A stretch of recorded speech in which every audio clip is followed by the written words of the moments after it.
دیکھیں یہ سوال پوچھنے کہ سیاست نے مذہب کا اس کا استعمال، دیکھیں مذہب کا اگر غلط استعمال ہوگا سیاست میں، لیبل مذہب کا ہے، کام مذہب والے نہیں ہو رہے، تو یہ تو جیسے ایک آدمی داڑھی پگڑی رکھ کے لوگوں سے چندہ مانگ کے کھا رہا ہے نا.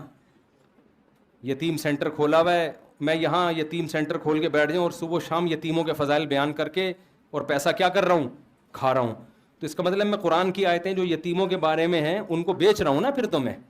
تو اگر کوئی مذہبی رہنما ہو اور مذہب کا سیاست، مذہب کا بار بار نام لے کے اس کو کیش کرا کے غلط استعمال کر رہا ہو، تو پھر تو یہ کہا جائے گا کہ بیچ رہا ہے مذہب کو.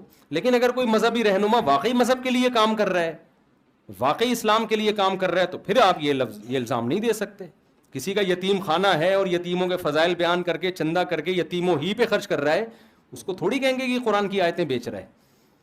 تو یہ اب آپ کی ذمہ داری ہے کہ آپ تحقیق کریں کہ کون مذہب کا صحیح استعمال کر رہا ہے اور کون مذہب کا غلط ہے. مذہب کا غلط استعمال بھی بہت زیادہ ہے، ہول سیل کے حساب سے ہو رہا ہے ہمارے معاشرے میں. جہاں صحیح استعمال ہے غلط بھی دبا کے ہو رہا ہے.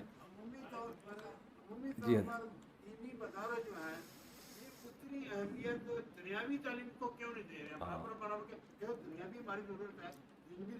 بہترین بات کی حضرت نے، کہہ رہے ہیں کہ ہمارے دینی مدارس دنیاوی تعلیم کو اتنی اہمیت کیوں نہیں دے رہے. دیکھیں دینی مدرسے کا تو ایک ہدف ہے نا کہ دنیاوی ادارے تو بنے ہوئے ہیں، وہ کہتے ہیں یہ بھی آپ یوں کہہ سکتے ہیں کہ اسلام دنیاوی تعلیم کو وہ بھی اہمیت دیتا ہے کہ نہیں دیتا. تو یہ وہ یقیناً دیتا ہے.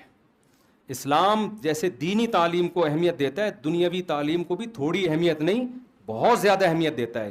اس لیے کہ اللہ تعالیٰ نے آدم علیہ السلام کو زمین پہ اپنا خلیفہ بنایا ہے. بند کمرے میں عبادت کرنے کے لیے اللہ نے آدم کو پیدا نہیں کیا.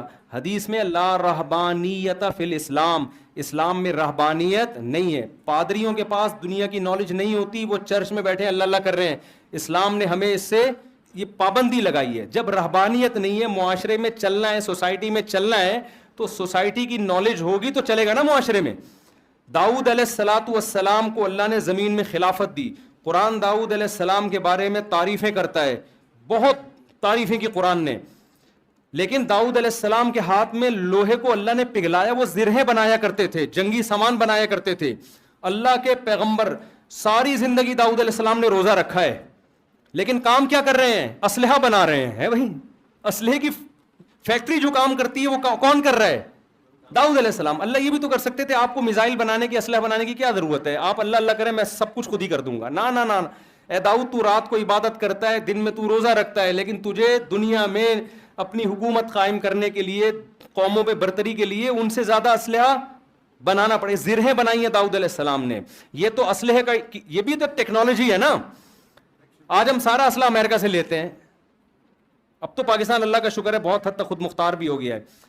دوسرے علوم بھی اللہ نے ذکر کیے. یوسف علیہ الصلاۃ والسلام وزیر خزانہ بنے مصر میں. یوسف علیہ الصلاۃ والسلام سے جب بادشاہ خوش ہوا نا، غیر مسلم بادشاہ، تو یوسف علیہ السلام نے دیکھ لیا کہ بادشاہ مجھے نوازنا چاہتا ہے. تو یوسف علیہ السلام نے یہ نہیں کہا کہ مجھے مدرسہ بنا کے دے دو میں بچوں کو پڑھاؤں گا، مجھے مسجد بنا کے دے دو میں امامت کروں گا. یہ بھی اچھا کام ہے، ایسا نہ ہو امام صاحب کو آپ وہ کہنا شروع کر دیں کہ امام صاحب نکلو یہاں سے. یہ بھی ضروری ہے. لیکن یوسف علیہ السلام جانتے تھے کہ ملک میں جو انقلاب آئے گا وہ کوئی عہدہ لینے سے آئے گا. تو یوسف علیہ السلام نے کیا کہا؟ مجھے وزیر خزانہ بنا دیں. انی حفیظ علیم، میں خزانوں کی حفاظت بھی کروں گا.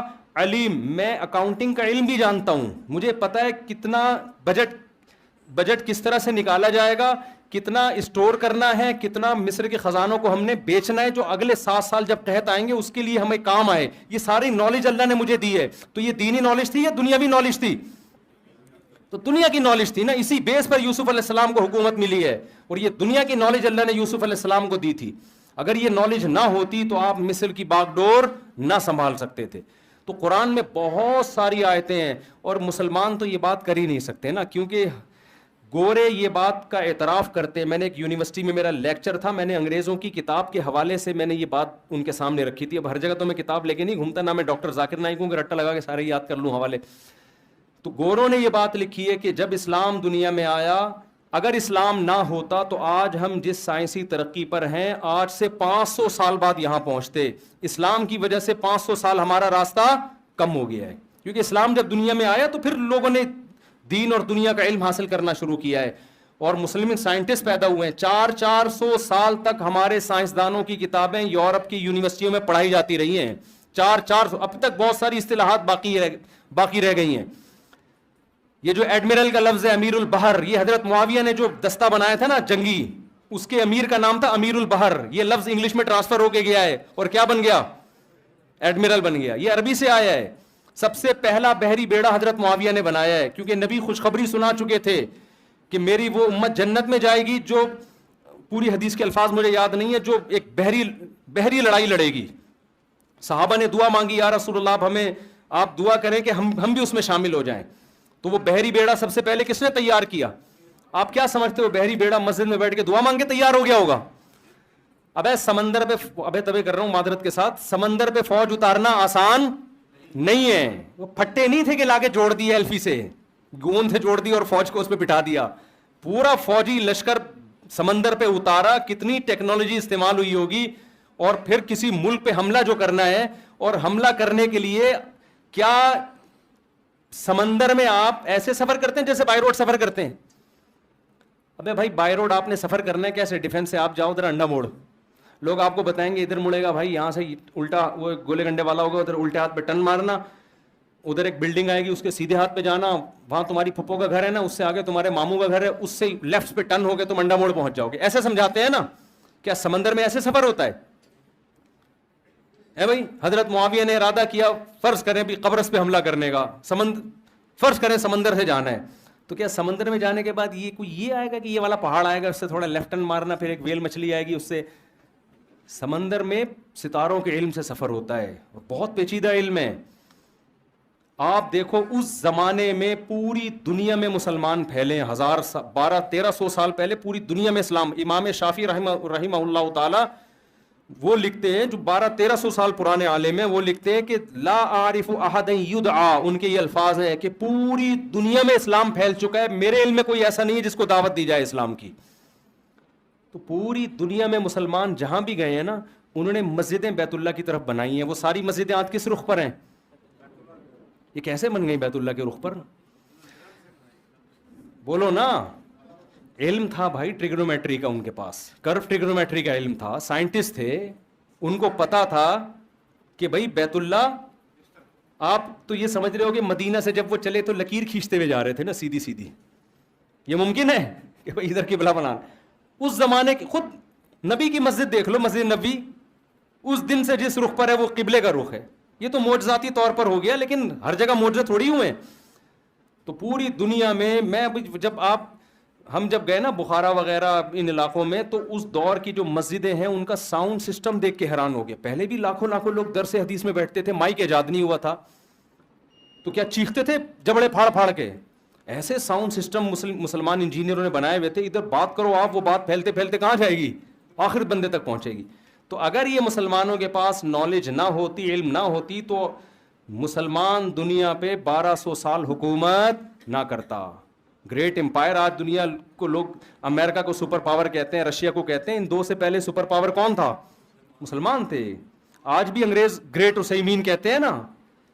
تو یہ میں ترکی گیا ہوں نا, یہ جو ترکی میں عیسائیوں کی حکومت تھی اور اتنی موٹی موٹی دیواریں, اس کو فتح کرنے کے لیے سلطان محمد فاتح نے دنیا کی سب سے بڑی توپ بنوائی تھی اس وقت. سمجھتے ہو؟ دنیا کی سب سے بڑی توپ. تو سب سے بڑی توپ کے موجد بھی ہم ہیں, صحیح ہے نا. تو سب کچھ ہمارا ہے. اب ہم الگ ہو گئے نا, روحانیت کی طرف آ گئے. جو مذہب, بلکہ یونیورسٹیوں میں آپ جائیں, جو پڑھنے والا بچہ ہے جو مذہب کو فالو کر رہا ہے وہ پڑھائی میں بالکل پیچھے ہوتا ہے, اور جو پڑھائی والا ہے وہ مذہب سے بالکل ناشنا ہوتا ہے. تو یہ دونوں کو جوڑنے کی ضرورت ہے, اس کے بغیر حساب کتاب چلے گا نہیں. تو علماء اور جو مسٹروں کا فرق ہے نا, یہ بہت بڑھتا جا رہا ہے. تو اس کو آپ لوگ کیا کر رہے ہیں, یہ فرق کیسے ختم کرنے ہیں کہ مولویوں کو مسٹر بنا دو, خود مولوی بننے کے لیے تیار نہیں. تھوڑے سے ہم مسٹر بن جاتے ہیں, تھوڑے سے آپ میں بھی مولانا کا تو لک آ جائے نا. نہیں یاری سمجھ میں بھائی, جمعے کو تو ٹوپی پہن لیا کرو کم از کم, اس سے تھوڑے تھوڑے کیا ہو جاؤ گا, نماز پڑھ لو یار, تھوڑا سا ڈریسنگ چینج کر لو. ہم نہیں کہہ رہے پینٹ شرٹ چھوڑ دیں, آپ چڈی تو نہیں پہنے نا کم از کم. ہم تو اس کے مان لیں یار پینٹ شرٹ پہن لو, لیکن گھٹنوں سے نہیں. اسلام آپ کو گھٹنے کھولنے کی اجازت نہیں دیتا. ناف سے نیچے جو انگریزوں کے ہاں دیکھو اصول کچھ اور ہیں, ان کو فالو مت کرو. وہ تو یہ تکلف ہے جو ان کے چڈی پہن کے گھوم رہے ہیں, وہ ان کے مذہب میں تو یہ بھی نہیں ہے. وہ بھی اس کا ہے, وہ بہت نیک ہوتا ہے جو چڈی پہن کے گھوم رہا ہوتا ہے. تو آپ کو تو تھوڑا سا ڈریسنگ کا خیال کرو نا یار. آپ تھوڑا سا ناف سے لے کے گھٹنے تک کپڑے پہن لو. آپ تھوڑا اپنی بیگم کو پردہ کرا لو تھوڑا سا یار, زیادہ نہیں تھوڑا سا ہی کرا لو نا. تھوڑے سے آپ ادھر کو لک آئے نا آپ میں, اور پھر ہم تھوڑا سا گنجائشیں نکالنا شروع کر دیں.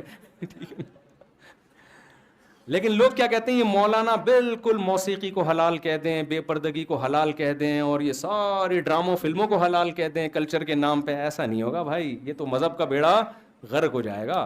پھر تو ہم میں اور گوروں میں کوئی فرق نہیں رہے گا. تھوڑا بیچ کی راہ اختیار کر لیں تو زیادہ فرق ختم. اچھا ایک یہ بھی ہے کہ علماء کو بھی تھوڑا سا اس زمانے میں نالج کے حساب سے چینج ہونے کی ضرورت ہے. یہ تو ہم بتاتے رہتے ہیں جہاں بھی علماء میں بیان ہوتا ہے, بھائی انگلش تو اس زمانے میں بین الاقوامی زمانہ ہے, اس کے بغیر آپ نہیں چل سکتے.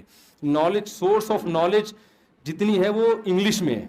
انگلش نہیں آتی اس سے بہت بڑے مسائل کھڑے ہوتے ہیں. یہ تو ہم علماء کو کہتے ہیں, لیکن آپ کو بھی تو ہم کہتے ہیں نا کہ فاصلہ ختم کرنے کے لیے تھوڑا سا انگلش کی طرف جائیں, آپ عربی کی طرف بھی تو آئیں نا تھوڑا سا. اگر سارے علماء انگلش سیکھ گئے اور آپ عربی نہ سیکھیں, پھر تو علماء انگریز بن جائیں گے. جو تھوڑی بہت مذہب ہے وہ بھی کیا ہوگا. علماء تھوڑا انگلش کی طرف آئیں, آپ تھوڑا عربی اور اردو کی طرف ہی آ جاؤ یار. عربی کی طرف اگر نہیں آتے, آپ کی تو نسلوں سے اردو ختم ہو رہی ہے. خوب سمجھ لو, اردو زبان سے آپ کا رشتہ اگر ختم ہو گیا تو آپ کا مذہب سے رشتہ ختم ہو جائے گا. خوب, یورپ میں جن لوگوں کا اردو سے رشتہ قائم ہے وہ مذہب پر ہیں. جنہوں نے اپنے بچوں کو اردو بھلا دی, بہت سے بچے مرتد ہو گئے, اسلام چھوڑ دیا انہوں نے. تو اصل تو یہ کہ عربی سیکھیں, وہ مشکل ہے تو کم از کم اردو ہی سیکھ لو. بچوں کو آج اردو پڑھنا نہیں آتی, اردو کتابیں نہیں پڑھ سکتے بچے, اس سے بیڑا غرق ہو جائے گا ان کا. وہ سارا گورے کو پڑھے گا, علماء کو کہاں پڑھے گا وہ.